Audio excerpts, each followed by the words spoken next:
Well mga idol, meron pala akong ano no, yung sasakyan ko ngayon lubat. So, bumili ako ng battery. Ito yung original na battery nito, mga ganito, nasa mga 9,000 plus. May ano to 2D 5SL yung ano ang ano ng pang Toyota Innova. Ngayon, ang price nito is nasa mga 5,000 na 9,000 to 8,000, napakamahal. So, ang diskarte dito mga lods, bumili ako ng battery na 2SM lang. Yung 2SM, magkaiba sukat nun sa original ng battery ng Innova. Ang pinagkaiba lang noon is yung dito sa positive niya, hindi siya umaabot. Bitin. Kaya ang ginagawa ko diyan, tatanggalin ko tong positive negative, tapos may lock yan dito para umabot. Ayun, pakita mo yung battery na bago binili ko. 2SM yan. Magkaiba yan. Ito na natin. 2SM na battery yan. Motolite Inodoro. Motolite yan. Inodoro. 2SM yan. Amount yan is nasa 4,800. Pero kita ko ng battery.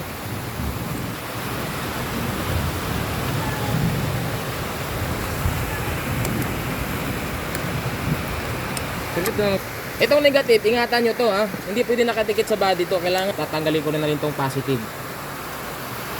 Pa-highlight kinatanggalin mo to. Ayan. Tanggal na yung positive, tanggal na rin yung negative. So, siyempre, tatanggalin mo itong lock.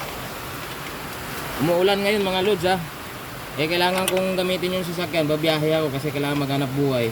So, kailangan asap din. Binilhan ko agad ng battery. Pero itong battery, next video ko, gagawa ko ng battery. Ito, hindi ko to tatapon or kasi yung ibang ibang mga auto supply kinukuha nila yung battery na luma tapos nag-list lang sila ng 300 pesos, may iba 500. Ito hindi ko to ibibigay dahil ito maintenance free to, pero pwede kong palitan ng battery solution and then i-charge mo siya ulit para gagana siya at maging okay to. Next video ipapakita ko sa inyo to mga lods. Ayan na, tanggal na. So ito negative niya ha, hindi kailangan nakadikit sa body to, naka-ano lang siya, naka-avoid din sa body niya. Bigat! Ito!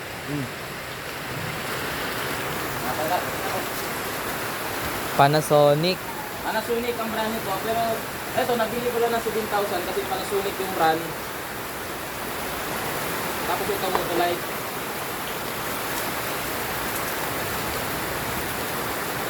Kung makikita nyo dito mga lods, magkaiba yung sukat nito, mataas. Mataas to, ito yung mababa. Ito talaga yung standard ng ng Innova. Pero ito, dahil siyempre, kailangan wise ka dito, kailangan mo ng makakamura.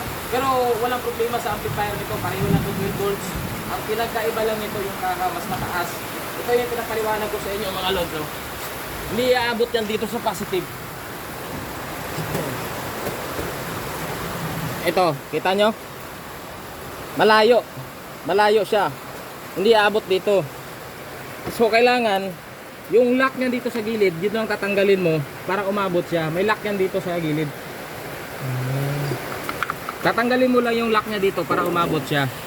Ngayon pag naabot na siya, pag natanggal mo na yung lock dito, itong lock na to, ito tinanggal ko na oh. Ito yung lock na to, ano lang to, guide lang to sa mga wiring ng battery. So pwede mo siyang tanggalin para mag-expand siya konti, para aabot siya dito sa positive niya. Sukat na siya sa positive niya. Ang ano dyan, mga naka-Toyota Innova, tatanggalin, pakita mo dito sa gilid. Dito sa gilid ng positive niya, wire niya dito, meron nakatap dito na lock sa body niya. So kailangan mo lang tanggalin to, yung lock niya, para umabot siya dito sa positive. So di ba? Motolite na yung battery nyo, ang price nito is nasa 4,800. So mabibili nyo ng 4,000 to 4,500. So ayos na. Rin natin pandar. Ito yung lumang battery ko. To. Gagana pa to. Papalitan ko lang to ng battery solution. Tapos ipa-charge mo. Tatanggalin mo lahat ng tubig. Akala nyo wala lagayan ng ng battery solution. Meron pa, kahit sabi mo maintenance free to, meron tong lagayan ng battery solution. So ito lang, babaklasin nyo lang to. Yan. Kita nyo? 6 to. 1, 2, 3, 4, 5, 6. Tatanggalin nyo lang to. Pagtanggal nyo dito, tanggalin nyo na yung mga battery solution, yung distilled water dito, and then palitan nyo ng battery solution, tapos i-charge nyo ng 1 hour. Okay na yan. Ayos. Nakatipid ako ng halos kalahati ang presyo. Ang presyo ng original ng battery ng Toyota Innova is nasa 9,000 to 8,000 to 9,000. Ito naman 4,000 to 5,000. Nabili ko lang ng 4,800. 2SM. Pero ang sukat ng original ng Toyota Innova is hindi 2SM, 2D XL. Yan po yung size ng Toyota Innova original, ganang galing sa kasa. Okay, maraming salamat. Thank you.